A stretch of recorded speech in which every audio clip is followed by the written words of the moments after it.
Welcome back to the bakery. I know it's been a while, but I am beacon of light in the dark night, your chief baker. I want to tell you guys a story. For this story, I'm going to take you back to the year 1999. Something significant happened that year in April. A very unfortunate event at Columbine High School in Colorado. And most people know the story. There was a shooting, and it's probably the most infamous and dramatic shooting at a school up to that point, and it became kind of like the blueprint, the standard, or the defining moment to which people would refer afterwards in subsequent shootings. I don't want to talk about the shooting itself, so trigger warning, but not trigger warning.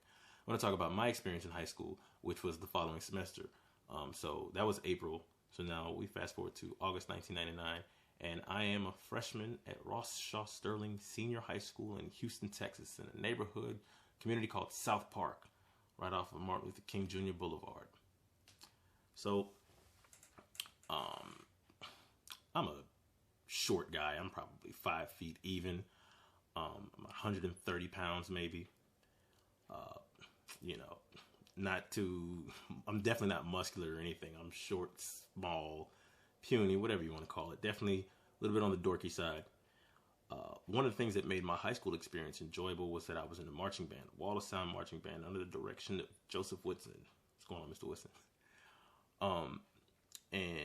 I played tenor saxophone, which, by the way, the saxophone was probably about half of my size, 75% of my size. So I looked funny even coming to school dragging this saxophone case. It looked like I could barely handle it. But me being in the band made a big difference in me being in high school, because I started out really not liking it. As much as I enjoyed the idea of being in school, I went to Sterling because it had an aviation magnet program. So I went there to learn how to fly planes. And the first semester, I wasn't in any aviation classes. It wasn't until the next semester, because of the way the block that they had set up. So the first semester was me navigating being in high school, all of the change that comes along with that, the hormones and all that stuff. And because of the band, at least it was enjoyable because I had a few people that I considered my friends. Now, on top of that, keep in mind, I like to write. So I was always, doing things like writing short stories. I tried writing a play the year before, writing poetry when I felt like it, when the idea came to me. So somewhere in that first semester, I started writing what was supposed to be a novel about me. That was like about me, but not about me, if that makes sense. And I wasn't sure exactly what direction I wanted to go into at first, but it started turning into almost like a horror film sort of thing, but not exactly. And I kind of got the idea from an episode of Boy Meets World. So the story basically was about me as a freshman, as a band member, just kind of dealing with the feelings that I had of being new, but at the same time being bullied. And a lot of what would happen in the story would be like me doing things like there would be situations where I might kill somebody, but it was always in a dream. So in the story, I would have a dream where I was in a situation where I would kill somebody, and then I would wake up from the dream and be terrified. And like I said, I got the idea from an episode of Boy Meets World where the surprise ending was supposed to be that between that and there being a masked killer, I would end up unmasking the killer at the end. And I would realize that the silhouette shadow figurine killer was also me. So it would end up with like me facing myself, that sort of thing. And so to kind of give you an idea, like I said, there'd be parts of the story where like I'm at school and somebody comes and says something mean to me, or, like push me or knock my hat off my head or something dumb like that. And I'd be all depressed the rest of the day, and then I'd go home and I'd fall asleep. Then wake up, and maybe there'd be a scene where I'm like on a beach. And then leave the beach, and I end up in the hallway where the band room is. And then when I come in the band room, there's a few people there, but I walk out of the band room, and then somebody walks in like with an Uzi and sprays the place up.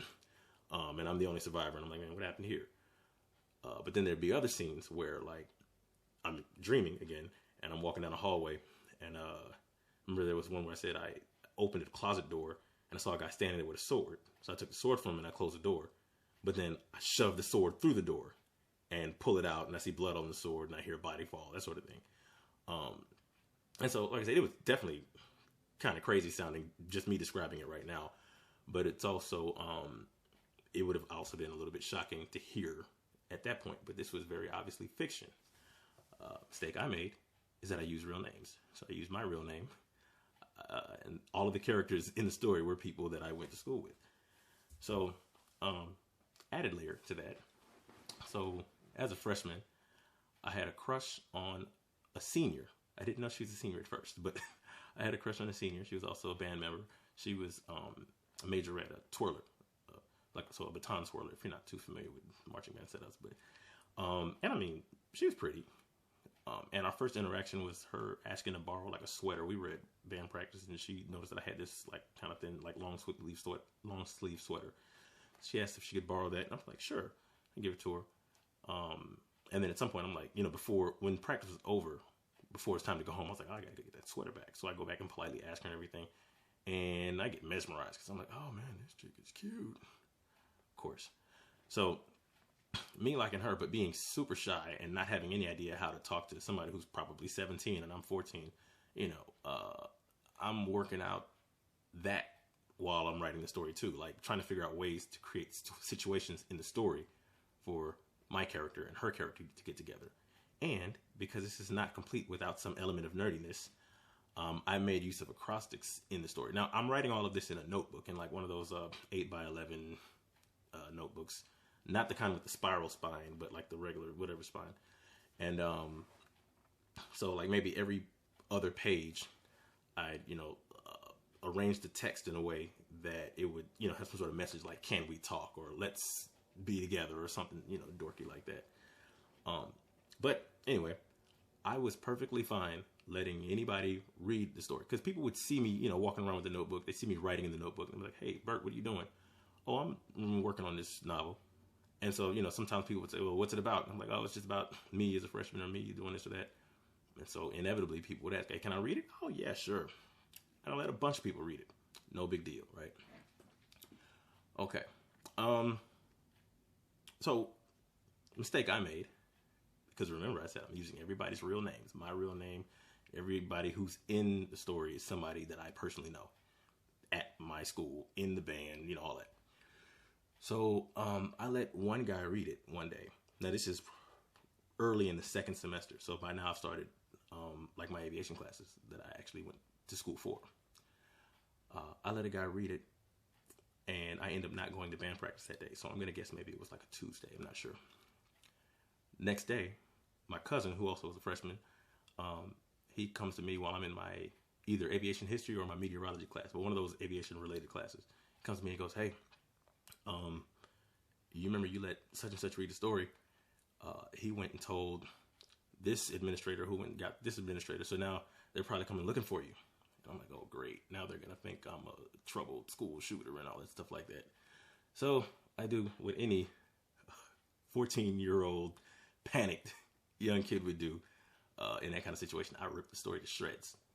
I didn't have a computer in these days, so there was no digital backup, nothing. It was, it wasn't on a disk, it wasn't on a jump drive. Well, this would have been on 3.5 inch floppy or whatever.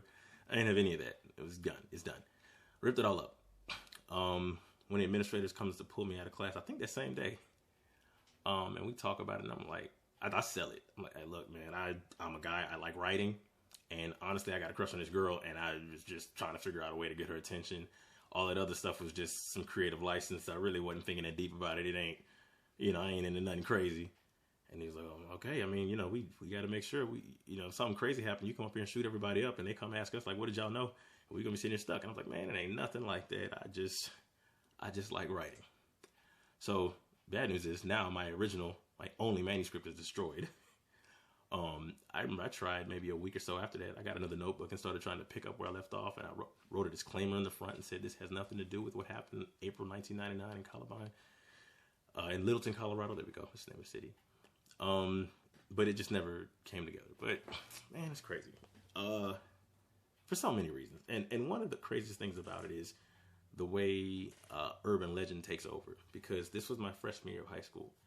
And the next year and the year after that, all the way to my senior year, all the way up to now, if you ask certain people, they're not going to tell you that it was a novel in the works. They're going to tell you that it was a they're going to claim that it was a hit list. They're going to say Bert had a hit list.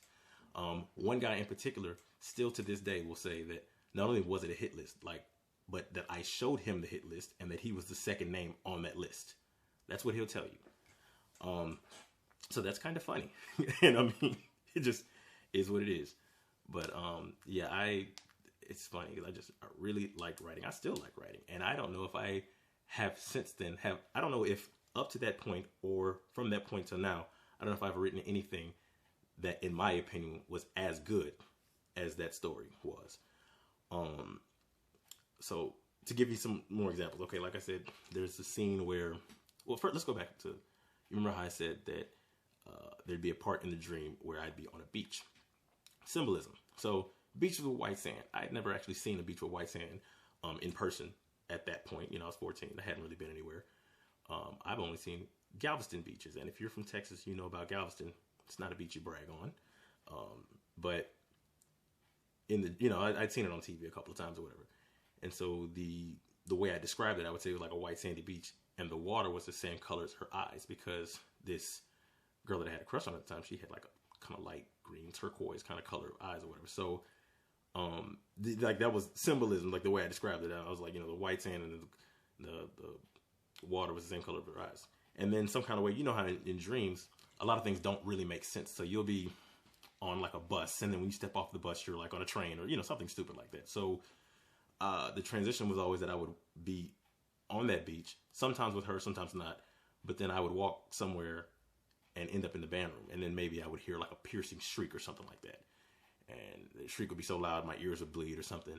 But then, okay, so a lot of times there would be a scene where I'm walking down the hallway. So I already described where there was the one scene where I opened the door and I saw a guy standing there with a sword. So I took the sword from him, closed the door, and stabbed through the door. There was another part where I'm walking down the hallway and I open the door and I see a different guy. This is, by the way, the guy who swears up and down that he was number 2 on the hit list. He's standing there holding a grenade. So I pull the pin on the grenade and I close the door and I move and the grenade explodes, There was another part where, in one of those dreams, of course, where I had a biology teacher that I really did not like at the time. I mean, it had something to do with, I guess, the sarcasm, she seemed real malicious when she talked to kids. But in the dream, I put some sort of device on the back of her computer monitor and then walked off. And the next time she made a slick comment, I pushed like a button or something, like a remote or something in my hand, and the thing exploded and, I knocked her head off. And again, I can understand how this might come across a little disturbing. So I don't really have a defense for it, minus the fact that I was writing. But yeah, and then I would get to the end of the hallway and end up in the band room and be confused about something or, something like that. But then this guy in like a hood and a ski mask or something like that will come in and air the place out with an Uzi. And the idea was supposed to be that after so much of that had happened, dream after dream after dream, there'd be extra clues and whatever else. And then at some point I would have a face off with the guy and unmask him and realize he was me. And there was supposed to be some sort of symbolism about how, regular me represented just myself, whereas hooded me represented all of the evil things that I kept thinking because I was getting bullied and was having trouble adjusting to high school life. The name of the novel was supposed to be A Freshman's Revenge, which, again, sounds pretty creepy. Definitely sounds like a death wish, but or death threat. But hey, it's definitely not something I do now, because that's crazy. But yeah, that is the story of the novel that I wrote. And to this day, I have yet to complete a novel. I found out that my lane is short stories. I do a much better job of starting and finishing short stories. Because, well, with A Freshman's Revenge, I had to tear it up so that I wouldn't get in any real trouble. With any other novel I've ever written, I either just had to quit somewhere in the middle, or I've also torn it up out of anger or something like that. So maybe I'll explain that on a different episode. But it's already been a few minutes, and I hadn't intended on going too long with this. So, if you got any feedback, if you're familiar with this story because you went to high school with me, feel free to chime in. Break Bread Bro on Facebook, on Twitter. If you're on Anchor and you feel like sending a voice message, I'm cool with that too. I would definitely love to hear some feedback. But no, there was no hit list. I'm going on record and saying there was absolutely no hit list. It was just a novel. And yes, there were names mentioned, but there was never at any point a list of people's names in order saying, I'm going to kill this person and that person and that person. But you know how it is. Once people have made up their minds, it doesn't really matter what the truth is, because the facts don't matter. So that's my story, or at least it was my story, and I'm sticking to it. So until next time. Until next time. Man, y'all have fun. Break bread.